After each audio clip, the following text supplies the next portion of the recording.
welcome back to another video on the channel. This video is going to be done slightly differently. I'm just going to kind of show what I do for my... Basically, I'm just going to show you clips from Monday's session. This is what I typically do on Monday, and it includes my mobility and strength routine. I am aware that this is a slightly longer video, so I'll try to put timestamps for the bits of the video so you can skip and see whatever bit it is you want to see. At the moment, I'm just showing like my basic warm-up routine before I do usually any running. This routine that I'm doing here is a good representation of what I usually do. Very easy, very relaxed. I start with my upper body and kind of work my way down, and then I increase the intensity of it slowly throughout. That gets me warmer so I can stretch a little bit, and it also gets my heart rate slightly elevated. Depending on how hard I'm going to be exercising or running would determine how long and how intense my warm-up is. I'm not going to be running very fast. It's literally going to be a couple of K at zone 2, so generally pretty comfortable. I don't need to go crazy with the warm-up. I just want to get my body moving and gently stretch sort of all the important areas that are about to be worked.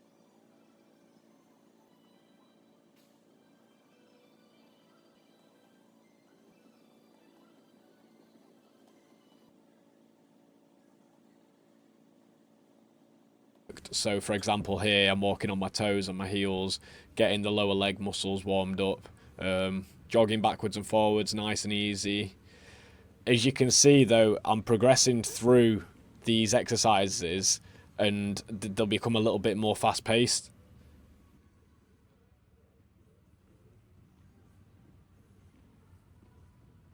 This exercise here is one of my favourites, this stretch. It kind of stretches all down the back and side of your leg and up your glute. I find that because I spend a lot of time sat down, it just feels really nice for me. Another good example of a drill here is, I have no idea what this drill is actually called, but you basically just sort of hopping and focusing on lifting your knee quite high. So I think this is good for a couple of reasons. One, it helps you train to lift your knee higher. It also keeps you sort of in a good rhythm. It helps you run at a good rhythm. So if you look at my bounce cadence, that tap, tap, tap, tap, tap, that's probably pretty close to my running cadence. And it also loosens up your hips as well because you're pulling your leg quite high up. It really sort of warms up your hip, your lower legs as you're bouncing around and hopping, but it's not too intense that you're likely to hurt yourself. Just another basic stretch just for my quads. Like I said, don't go crazy with this. Like, there's no need to go super intense and spend 45 minutes warming up super intensely just to then jog well, not jog, but to run very slowly in zone 2. Again, this is an exercise that I do regularly.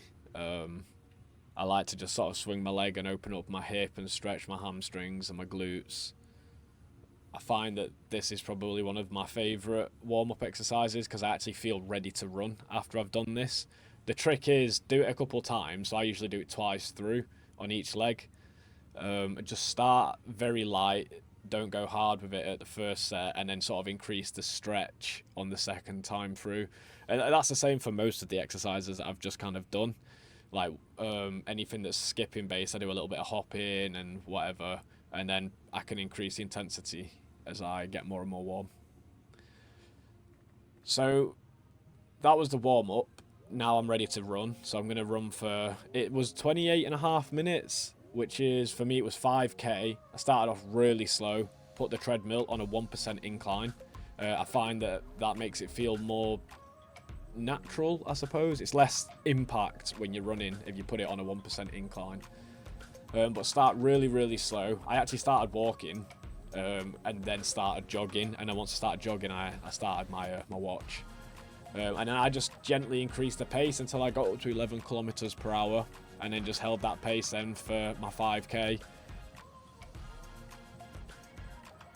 Typically, I would run further than 5k in the past, but I did a 400 meters / 1500 meters not that long ago, and I hurt my Achilles because my body was out of condition. and I didn't do a warm-up for the 1500 meters, which is silly, and obviously I hurt myself. That's why I'm only doing 5k, but over time, as my Achilles gets stronger, I will increase the pace, and also as I get aerobically fitter. It's not just my Achilles that limits me. I'm obviously not as fit as I would like to be yet. I'll put on the screen now, I'll put my heart rate, like my heart rate data from this run, just so you can sort of see how hard I'm actually working. This is the first time I've really looked at myself running, and I actually look very relaxed. I think I'm very happy with my my technique. Looks very relaxed, very comfortable. I definitely felt comfortable whilst I was running, but my Achilles was holding up nicely, and yeah, I just felt very good. I'll fast forward this bit now because you've literally, like, it's just me running. It's not that interesting, and this is going to be a long video anyway, so I'll fast forward.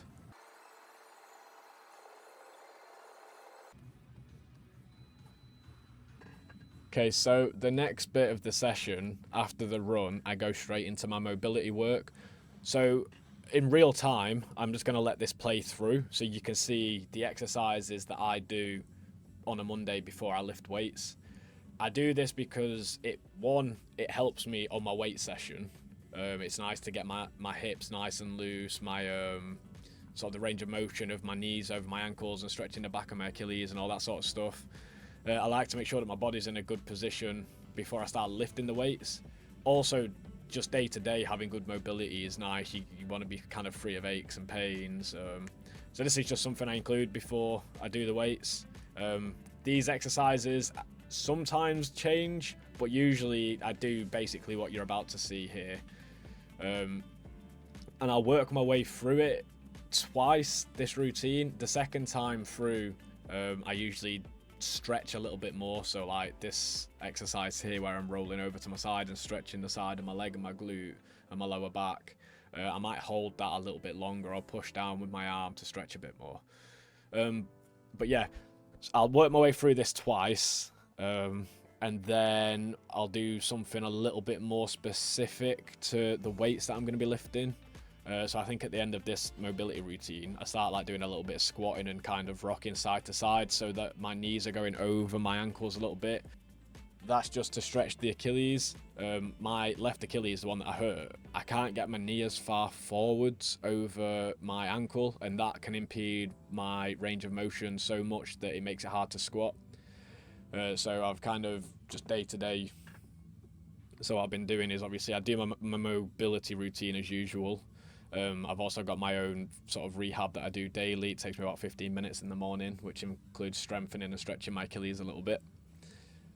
But yeah, it's kind of boring, I won't lie. The running part's alright, I kind of enjoy that bit, but this mobility routine, this is just for the sake of feeling good. It's such a boring thing, but it just needs to be done, I think. So I believe it's important enough to include regardless of whether I enjoy it or not.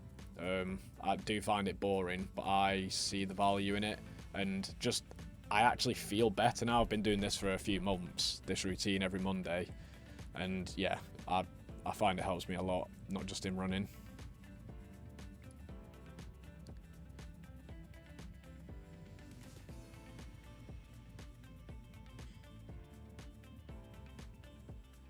Again, this sort of exercise here where I'm putting my arm under, I'm reaching my shoulder right down, arm right under, and then I'm pretending I've got something and I'm pulling it as I rotate my back and my shoulders, and I'm like pulling it underneath me. I pretend like I'm pulling something. You can see how I like close my fist. So I'll speed it up now, so you can just see me work through it again, super fast, because I know you've seen me do it now. If you're interested in the watch that I'm using, it's the Coros Pace 3.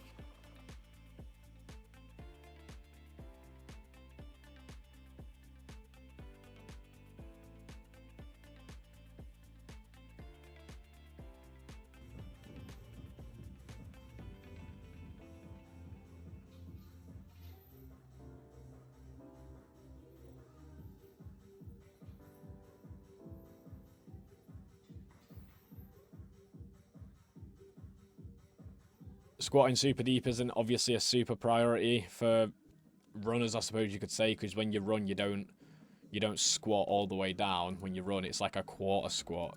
But I do like to go relatively deep, maybe parallel or just less than 90 degrees. So I feel like I'm working the muscles a lot. I know it might be a bit less specific, but I feel like overall it's nice to just have strong legs through a bigger range of motion. So I'll show in slow time or real time what I do now. So I've done my mobility. Now I'm about to start lifting my weights, and I'll do something more specific still. I'll just squat with the bar or no bar, and this is really just sort of greasing the groove, I suppose you could say, getting all the joints moving, getting my core now ready as well. Like I'm really bracing my core when I go down. I'm basically just warming up for weights now, if you will. The mobility helps anyway. So I think this is just as important. I mean, everything that I've done today in this session that I'm showing you, I see it as very important for the long-term success in running. I think overall this sort of stuff is conditioning, it's building your strength, obviously, and your explosive power and your power to weight ratio, which can help you sprinting faster, potentially improve running economy. You're then conditioning and building robustness in the body, which can potentially help avoid injuries, because, for instance, all the work I do on my Achilles, for example, hopefully I'm conditioning my Achilles to then be able to handle more training to get fitter in the future. Yeah, it's definitely worth including gym into your program, and obviously I'm just showing you here examples of what I do. So basic squat, I've now loaded a bit of weight on the bar. I'll take the weight off, put more weight on, do a couple more reps, and then take the weight off, put even more weight on. I think I go up to 60 kilograms, and that was my working weight, and I did 3 sets of 5, if you were wondering. But I'll just kind of let this play sped up. I know this is already a long video. Also, all the time that I'm doing this, my core's braced, I'm keeping my chest high. I'm working with weights that are heavy enough that I feel like I'm getting a benefit from lifting it explosively, but light enough that I can control the weight. I don't want to be lifting too heavy and then potentially hurting myself because I'm overlifting. So I think I'll show you here just one set at regular time, sort of real time, so you can see how I'm moving the bar, what it looks like, and then I'll obviously fast forward, show you the other 2 exercises that I did as well. The exercises that I do during my weights session do not stay the same. So I do I obviously do the same exercises from time to time, but next time, so next Monday, for example, I'll come and I'll do regular deadlifts with the barbell, and then I might do leg press on the machine or lunges, and then perhaps I'll do calf raises again, or glute bridges or something along those lines. Who knows? It does change. I don't log it either. I just keep a track of it in my head, sort of what weight I should be using. And I also do it off of feel as well. You know, if you've had a long time out of the gym, I wouldn't go straight back into trying to lift the same weights that you were lifting before.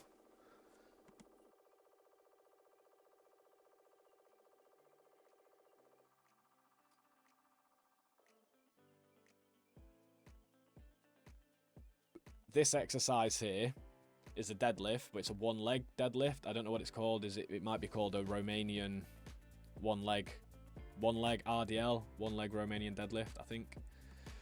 Basically what I'm doing, it looks like my leg's doing something weird here. It's actually not. I'm basically just pivoting from my hip, so like working that hip hinge movement. So it's demanding quite a lot from your lower back, your glutes and your hamstrings. There's also quite a lot of stress that goes on your feet, so I use Vivo barefoot minimalist shoes, whatever you want to call them. And they've got no support or anything, and they're very flat, and they're also very wide, which allows my foot to spread, which helps with the balance. What you'll find if you've never done this before and you do it barefoot, your feet really start like pressing into the ground to balance you out. And it works your core and sort of stabilizing muscles as well, because obviously you're on one leg. I'm not the best at it, I won't lie. I'm not like a pro by any means, but yeah, this is just how I do it. Try to keep a straight line down my back and down the back of my leg that's sticking out backwards when I lean forward. But yeah, this is a very good exercise. I'll let this just play through now, fast forward a little bit until we get to the next one. This exercise is another good one. It's just a lunge, so a reverse lunge. I prefer to lunge backwards because it's less impact. I can control my weight as my leg comes backwards, and then once I'm in position I obviously just drop down again, working the glutes quite a lot, stabilizing muscles because I've got the weight in one hand trying to pull me over to the side, so I have to counteract that with my core. The other exercise that I supersetted it with is, as you can see here, I'm going under to step on the weight rack. It was calf raises. This is eccentric calf raises and lowering. So I started off eccentrically lowering down on one leg and then going back up on two legs and lowering down. Did that 15 times. And then I switched to doing concentric and eccentric, where I would actually raise up on the same leg that I was lowering down on. So I'd raise up and down like 10 times on each leg. And I think I did this whole thing twice. I did it after I did lunges. So yeah, that's basically the routine that I do on a Monday. The actual weight exercises that I do change, but not so much. Like I might swap squats for deadlifts or lunges for front squats or leg press or something like that. For the most part, that's just a standard Monday for me. That's my standard zone 2 run, mobility routine and weight routine. If you have enjoyed it, you can do all that good stuff. Like, comment, subscribe, all that helps a lot, especially commenting and liking. Helps the algorithm a lot. If you've got any questions that you want answering, then please just comment down below as well and tell me what that is. If you want to see how I prepare my food, what sort of foods I'm eating, if you want like a full day in the life video, like a full training day, if I'm on a double day for example, yeah, just let me know and I'll try my best to make the video. It's quite hard for me because I don't have anyone to video me, and I also feel ridiculously awkward filming in the gym. And on top of that, working full time, potentially changing jobs, a lot going on. But yeah, if people are genuinely enjoying the videos and I feel like it's helping people as well, then I'll continue to keep making them. Hope you enjoyed, and I'll see you in the next one. Bye.